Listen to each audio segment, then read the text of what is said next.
The Community Television Consortium of Stark County presents this week's edition of What's Happening, the show about you, the people of Stark County. And now your host for tonight's program, Susie Vitale.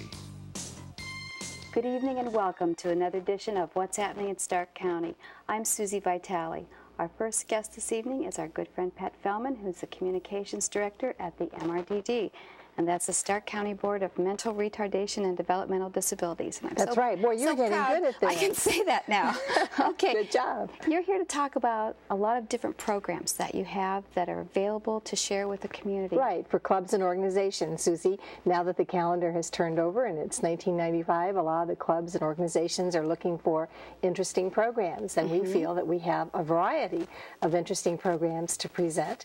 And the nicest part is we can custom design them to fit your schedule if you have a 20-minute slot or half hour or even 10 minutes actually.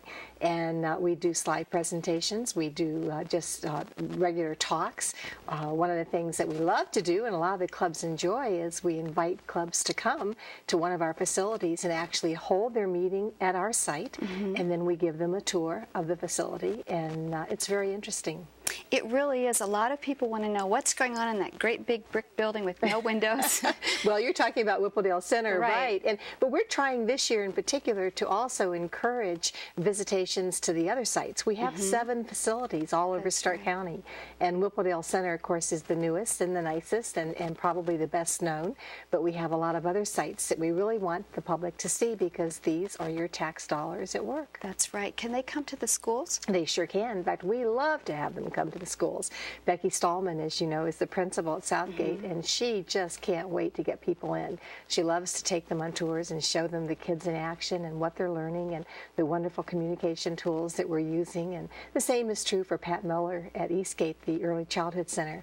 So sure, there's a variety of opportunities. Now, you took me through those 2 facilities a couple years ago, and I was surprised they're so bright and cheery and positive. Anyone going through, it's very uplifting. It really is, and I think it's a surprise probably to most of the people in Stark County when they come through. They really don't know what to expect.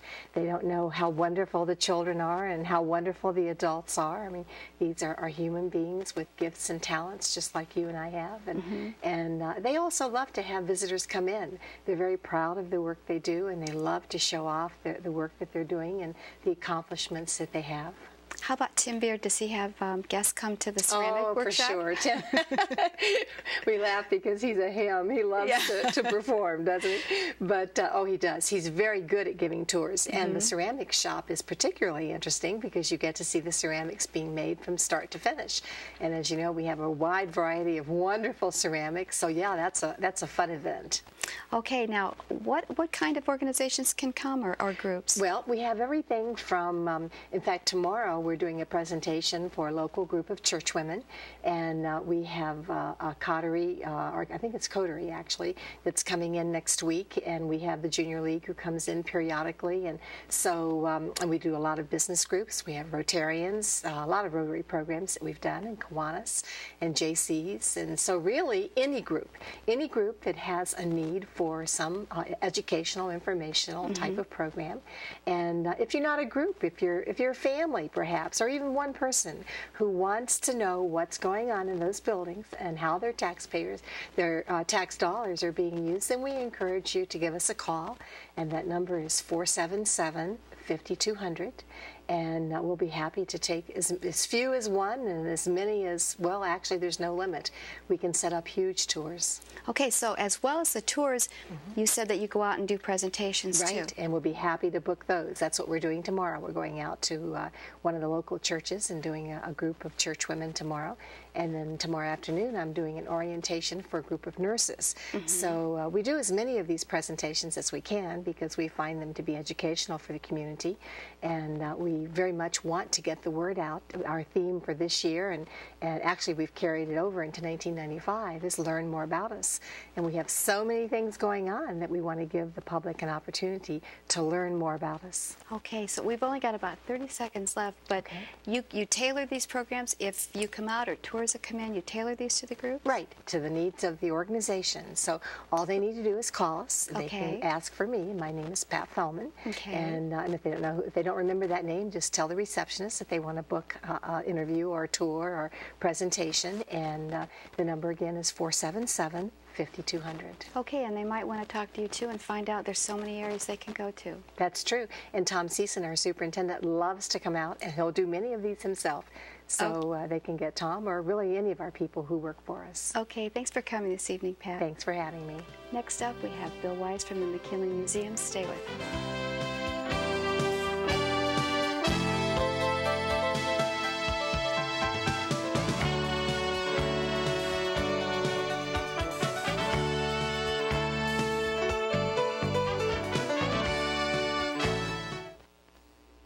Our next guest is another good friend, Bill Wise from the McKinley Museum, where he's a curator and historian. And Bill Wise has some fascinating things to bring and show us and display at the museum. What's coming up at the museum? Well, of course, January is the month of President McKinley's birthday, so we do focus especially on a different aspect of his career. Okay, what kind of things do you have going on? Well, the highlight certainly is the birthday celebration itself. McKinley Day will be the 28th of January this year, which is the Saturday closest to his birth, which is actually the 29th.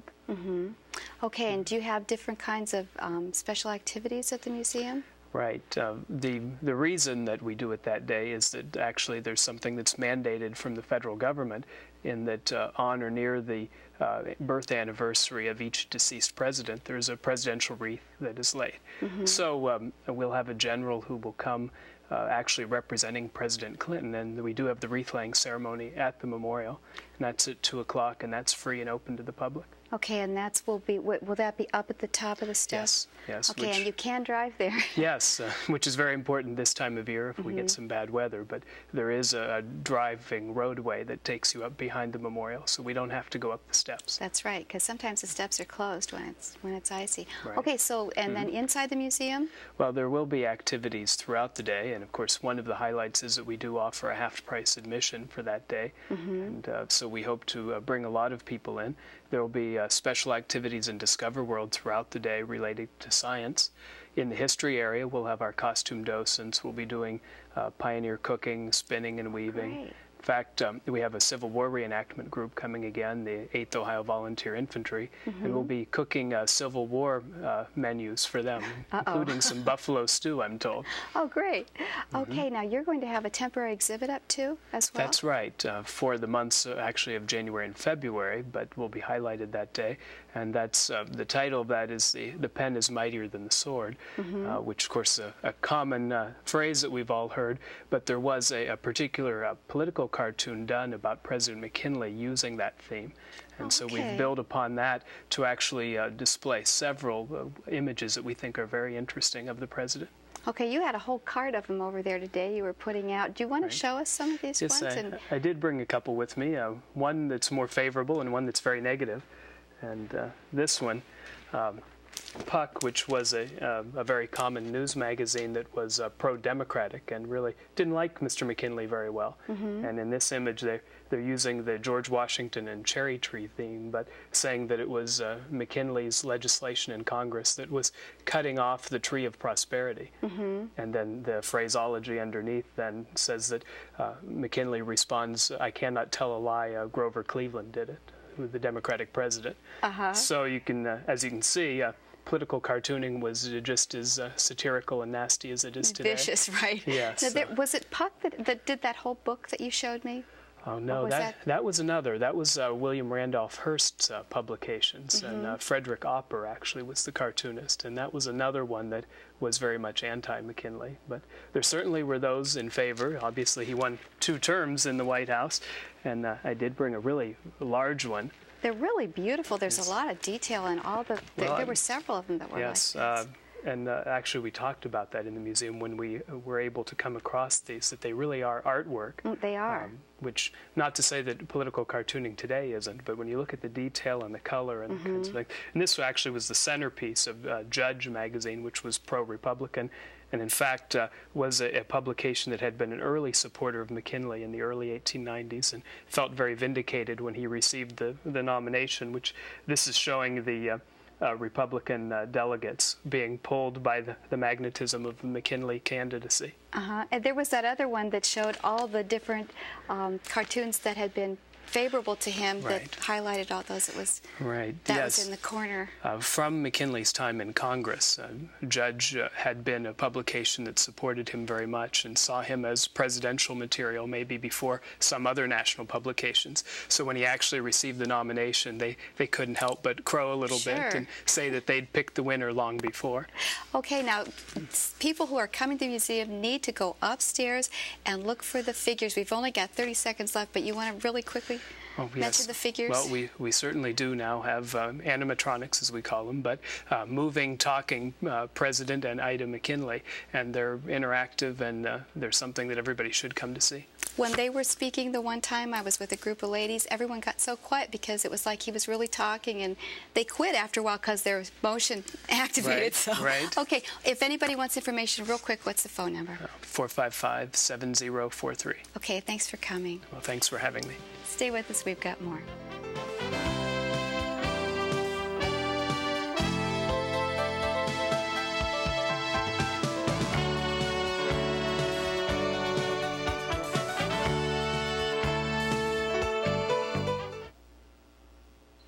Our next guest is Bobby Melig, who is the director of HUGS. And would you like to explain to us what HUGS is? HUGS is a support group for parents that have children from birth to 6. Okay. HUGS stands for Help, Understand, Guidance, and Support. Okay, how does your program work? What do you do? We have support groups in 3 areas of the community once a month. We have one in Canton, one in Alliance, and one in Massillon. The moms can come for a morning out. We have free childcare provided for their children. And they come and they hear a speaker talk on a parenting issue, and then there's time for them just to network and get to know each other. Okay, and this is primarily because it's somewhat stressful to have a young child? Is that correct? We also offer parenting classes throughout the community also. We have one coming up in April. They're a 6-week course once a week, and at those also we have free childcare provided. Okay, so who all do you serve exactly? Is anyone eligible to come to HUGS? Anyone's eligible. It's for all parents in Stark County. Okay, now how do you handle this? Do you have volunteers that run your program? Our volunteers are very helpful. We couldn't make it without them. Our volunteers are one-on-one support to new moms when they first come home from the hospital, to just be that support, not to try to tell them how to parent, how to answer those medical questions, just to tell them it's okay that it's noon and you still haven't gotten dressed. That's what being a parent's all about. That's right. And we are recruiting volunteers right now. We'll have training in February for them, so if anyone's interested, we'd love to hear from them. Okay. Sometimes you need somebody to tell you that they do eventually stop crying. Yes. and every time you hear, this is going to pass, you just need it to have someone you can call and hear that once a day maybe, or, those first few weeks when you don't want, when family comes over, you don't want to have to tell them, oh, I can't figure this out. It doesn't look like the pictures. Yes. It's just someone else to talk to give you that support you need. Okay, so what kind of people are you looking for? Any age group or any type of person? As far as being volunteer, the only criteria is that you've been a mother. In order to be a support to a new mom, you have to know what it's like to be a mother. The time involved is really minimal. It's up to the volunteer, up to them to how much time they want to give to the program. Mm-hmm. It's really a great program for parents that are staying at home, and when their baby's sleeping in the afternoon or their older children are asleep, that's the time that they can call, or if they can make evening calls. The moms are just, you just try to call and give them that support that they need. As far as time commitment, we ask them to volunteer at least for 1 year of commitment. Mm-hmm. But as far as, time commitment, it's up to them how much they can give to the program. Okay, do you train your volunteers before you have them start calling? Mm-hmm. We do provide training. It's usually held at least in 2 sessions or 4 sessions. We break it up according to how they can fit it into their schedules. The next training will be held on the Saturday mornings, 2 Saturday mornings, and that way it's available hopefully to anyone that can use it. Okay, what kind of things do you teach in the training? In the training, we tell them how to communicate with the parent, how to make that first phone call, talk about safety issues, talk about domestic violence, what to look for in case of a problem, just to try to give them those guidelines so that when they call, they're ready for what they're when the caller asks them a question, they aren't there to have every answer, just so they know what's available out in the community and where the resources are to lead them to the right path. Okay, what if somebody's children are all grown, they're looking for something to do, they want to help out, they've been a mother? Can someone like that call? Yes, we welcome any volunteers. Some of our volunteers have their children are grown and they just have the time now that it takes. So no, it doesn't have anything to do that you have to be a young mom to be a volunteer. We take any mom that's has the time to give. Okay, and Hugs is through the YWCA at Families We are housed First? in the YWCA. Okay. And the name of our agency is Families First. We're funded by the Hyatt Children's Trust Fund and United Way. Okay, if somebody wanted to call and get more information, what number would they call? 453-7644. Okay, we have less than a minute left, but I wanted to ask you if you have any upcoming events. Yes, we do. Like I had said, we have a parenting class that'll be coming up in the spring and starts in April.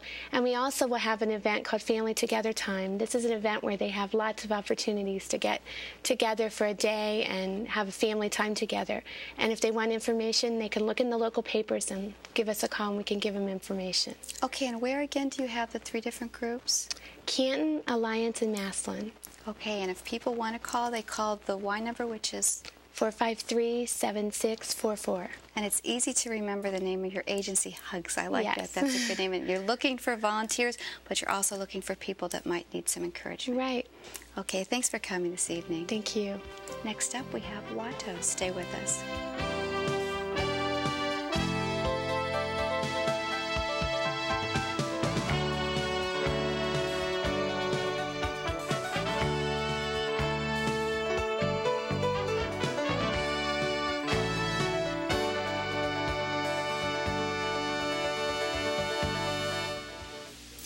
Our next 2 guests are the co-founders of Wattos. We have Kathy and Edwin Baylock. And I guess first we better find out what Wattos stands for. Watto stands for We Are Troubled on Every Side. It's taken from the scriptures in 2 Corinthians verses 4 through 9. Okay. Why did you start this? Because we saw ourselves as being Christians, that people are under the impression that their problems end when they become Christians, and we found out personally that that's probably when they're beginning. That's right. So we kind of felt that you seem to be more aware of your problems when you turn your life over to Christ. So we kind of thought that was kind of with the scripture what Paul was saying. Okay, who do you serve? Who are the people that belong to Wattos? Is it all age groups? Yeah, it's a good mix of people. Right. All ages, races. It's a good mix. Okay. Now, you have a lot of different programs. What programs do you have? Well, we have our annual Washington, D.C. educational trip, and that's done once a year. We also have a program for MRDD, mildly retarded individuals. It's a healthcare seminar that we do annually, and we touch bases on health care, dental care, skin care, color, clothing coordination. We also have a program called Share Christmas, which we just started this year, and it was a really blast. It worked out very well as far as private businesses and private families, sharing Christmas with needy families or families less fortunate than themselves. We also have our annual cultural educational play production, and we do that during February, which is Black History Month. And what we do is do a play on African American history, show the positives of history and how people work together. Okay, let's talk about the play now. The play is presented at where? The Palace? Yes. Okay, so it's downtown at the Palace, and it's in February. What's the date? February the 4th, and curtain time is 7:30.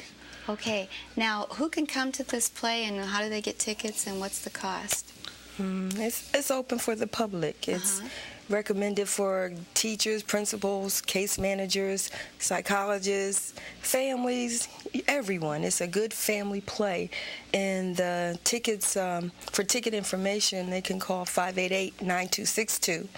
And the tickets are $10 for adults and $5 for students. Okay, and you reserve seats for groups, is that right? Yes. most of our seating is done by reserve seating. Big groups come in from out of state, as far as New Jersey. How do you choose the play? What play are you doing? The name of this play is called The Point of No Return. A lot of phrases that we hear today, some of them had direct links to the slave trade. For example, when we hear the word the point of no return, the point of no return is actually an area that was the last that the Africans would see of their homeland. And once they hit that point, there was no going back. They had to go and march to the drummer's beat, if you will. So a lot of terms we use today, we have no idea where they come from, but there is significance behind what those different phrases mean. So the play will kind of capture and talk about that a little bit.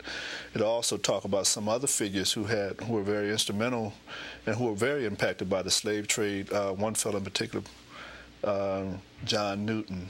A lot of people may not know him by name, but they will be very familiar with his works that he did, because even today, we yet sing his work.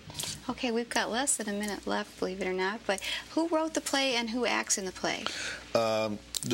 I pretty much wrote the play, but we have another fellow, Bruce Allison, who kind of refines a little bit to bring about the drama part of it. And most of the actors are local people here, a lot of school children that are involved, middle schools and high school kids, and some families and some parents are involved. So it's a good mix of people. Okay, so if somebody wants tickets, what's the phone number that they need to call? 216 area code 588-9262. Okay, and this is Watto's, and the play is The Point of No Return? Yes. And the dates? February the 4th, and curtain time is 7:30. Okay, thanks for coming this evening. Thank you. Next up, we have Pat Anderson with the calendar of events. Stay with us.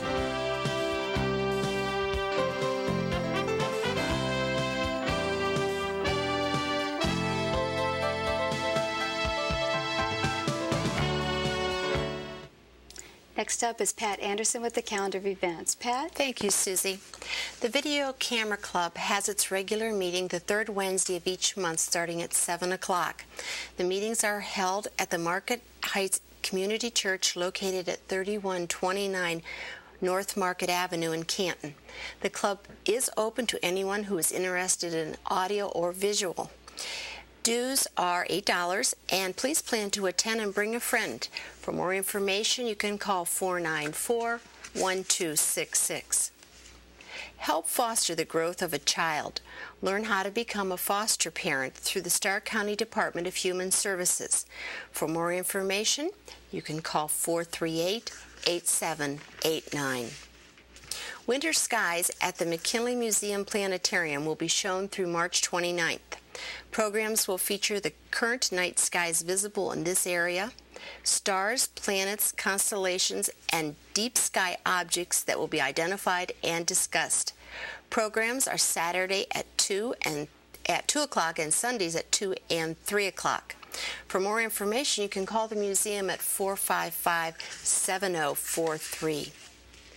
January 26th and 27th is the kickoff for Canton's second greatest football festival with the Canton Symphony. Join area restaurateurs, musicians, and symphony supporters for the annual Symphony of Taste events at the Pro Football Hall of Fame. Festivities begin at 5:30 with food, entertainment, and a self-guided Hall of Fame tour, which will continue until 9:30 that evening. The $12 ticket includes the admission and all the entertainment. The restaurants will again be selling taste-sized portions of their specialties for $1 to $3. Also on the schedule are door prizes and an opportunity to buy a chance on winning a 1996 Super Bowl party for $20, courtesy of Dishes by Design.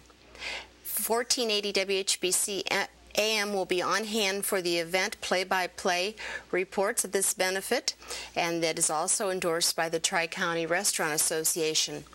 And then the fun continues on Friday, January 27th at Umstadt Hall. Complete with cheerleaders, sportcasters, and a marching band, the football fun continues when the orchestra presents a Football Pops concert. wear your team's favorite color, and sing along to your favorite fight songs. WHBC Vice President Ray Hexamer and Sports Director Jim Johnson provide a play-by-play commentary for a special presentation from Beethoven's Fifth. Tickets are $12, $15, $19, and $21, and you can charge by phone by calling 452-2094. And then the Canton Symphony is also having an African American Heritage Concerts. They will be Monday, February 6th at 8 o'clock at Malone College. Friday, February 10th at 8 o'clock in the evening at the Washington High School in Massillon. Saturday, February 11th at 3 o'clock in the afternoon at the Northeast Community Center, and that's on 25th Street Northeast in Canton. And then on Saturday, February 11th at 8 o'clock in the evening at the Canton Urban League Community Center, which is on Sherrick Road Southeast in Canton. For all concert information, you can call them at 452-2094. Their ticket office is open Monday through Friday, 9 to 5. If you think the holidays were murder, January is a killer. See Murder by Natural Causes, now playing at the North Canton Playhouse through January 21st. Tickets are $8 for adults and $6 for seniors and students. For reservations, call 494-1613. The Quail Hollow State Park Camera Club meets the second and the fourth Tuesdays at 7 o'clock at the Mansion. Guests are welcome. Meetings feature programs of instruction and entertainment. You can call either 877-6652 or 452-8085. The Community Television Consortium of Stark County is holding its third annual Stark County School Video Contest. The contest is open to every classroom in Stark County. The rules are simple. Teach us something in 5 minutes or less. Subject matter cannot be political or controversial, and profanity or nudity is not acceptable. Videos are judged in age groups from kindergarten to 2nd grade, 3rd to 5th grades, 6th to 8th grades, and 9 through 12. The 10 first places and special award winners will appear on 2 special What's Happening programs in May. Winners will also be awarded ribbons and a certificate. Videos must be postmarked by April 1st, 1995. For more information and an entry blank, please call 499-4008. The Community Television Consortium of Stark County has volunteer opportunities for anyone interested in television production or broadcasting. Areas are available for trainees including public relations, marketing, script writing, camera and technical work, timekeeping, and floor manager. All you need is the desire to learn while helping our Stark County nonprofit health, cultural, and educational organizations. For more information, you can call us at our CTC number, which is 493-8925. If your nonprofit club or organization would like to appear on What's Happening, or you would like to have your announcements read on the calendar of events, please write to the Community Television Consortium, Post Office Box 8335, Canton, Ohio. The zip is 44711, or you can give us a call at 493-8925. What's Happening is broadcast on Warner Cable Tuesdays at 6 o'clock, Thursdays at 6:30, and also on Massillon Cable, and that's channel 50 on Thursdays at 7:30. Thanks, Pat. And all of us here at the CTC would like to congratulate Pat and Rick Perkins on their engagement. We wish you well. We know that you'll be real happy. Thank you. That wraps up another edition of What's Happening in Stark County. Thanks for joining us.